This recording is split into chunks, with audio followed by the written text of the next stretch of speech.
My friends, the church invites us to continue this Christmas season with today's great feast of the Epiphany.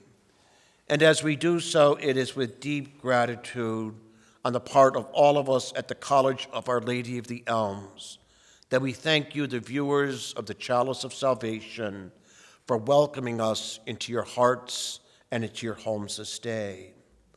All of us at the college extend a special thanks to our entire Catholic Communications Office for their untiring efforts, not only this day, but throughout the year, to promote the work and the mission of our diocesan college.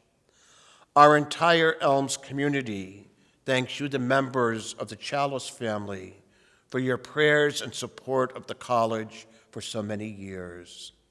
In the spirit of the holiday season, the Elms family promises all of you, friends who join us from near and far, a remembrance in the good works, the prayers, and the masses offered each day of the school year in our college chapel. In the last sentence of today's gospel, Matthew tells us that the wise people of old went home to their country by another route. I've always been fascinated by that one statement. They went home by another route. On one level, the sentence implies a simple change in their travel plans. But on a deeper level, the statement means so much more. It tells us that those first seekers at Epiphany went home as changed people. Their lives had been profoundly affected by all that they heard and saw in Bethlehem and the child they encountered there, a child who forever changed their lives. Bethlehem confronted them and confronts us today with two fundamental facts of life that can change our lives and can change the lives of the world in which we live. The first is that Bethlehem confronts us with the worth of every person. The wise men of old may have been following a star, but the central force was not a star, but a person, the child to whom it led. In that child called Emmanuel, God with us, they recognized, and we recognize today, the worth of every person. And the second fact with which Bethlehem confronts us is the power of love. A mother and a little baby do not look like the picture of power. They seem to be the very essence of powerlessness. But if we look again, a seemingly powerless baby will forever change the life of his or her parents. For that child, parents will get up in the middle of the night, regardless of how much they need to sleep. For that child, they will rewrite their budget. Parents will sacrifice and do without in order to meet the needs of their child. No law requires them to do this. It's simply the power of love that leads them to do this. The power of love that Christ continues to evoke this day in the hearts of all believers.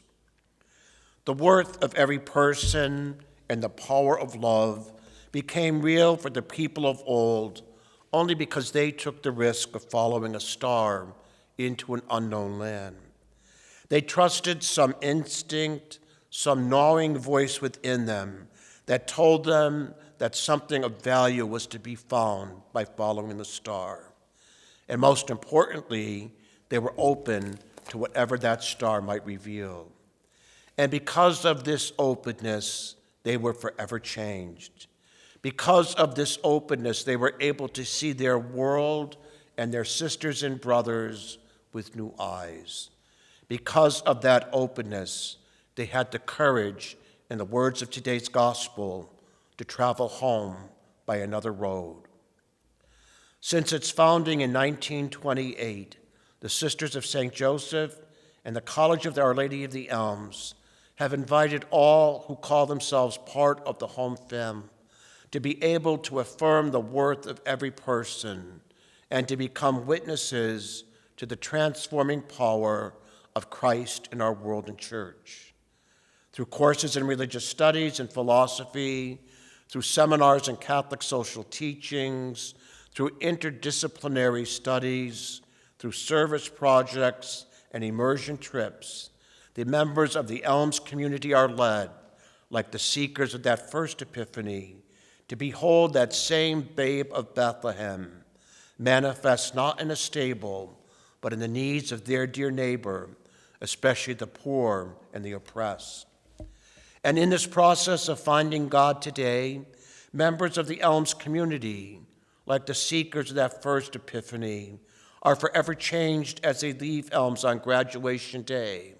They are changed and they leave us by a different route from the route on which they arrived, all because of the word of God that at the Elms they have behold the word made flesh, a word that has changed their lives. The beginning of the new year is the ideal time for all of us to think of the many new roads and journeys that confront us. So often the new road is frightening precisely because it is unknown.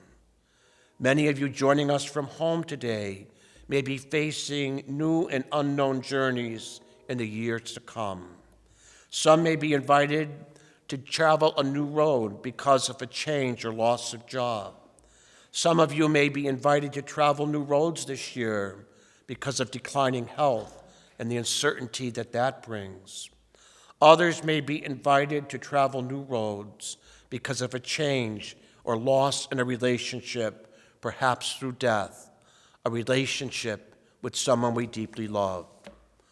Whatever the journey, and regardless of how great the uncertainty, we, like those who set forth from Bethlehem today, are invited to take that new route and to take comfort in the fact that the babe of Bethlehem, Emmanuel, the God with the first followers, is the babe of Bethlehem, Emmanuel, God with us today, God beside us today, and God for us today on the unknown journey of life. So as we do begin the journey of the new year, as the Christmas season comes to an end, please know of the prayers and the gratitude for all the good that you have done to be part of the Elms family. Please know of our deep gratitude and our continued prayers as we celebrate this Christmas season and extend to all of you blessings for the year 2023. If you'd please stand now as we renew the promises of our baptism.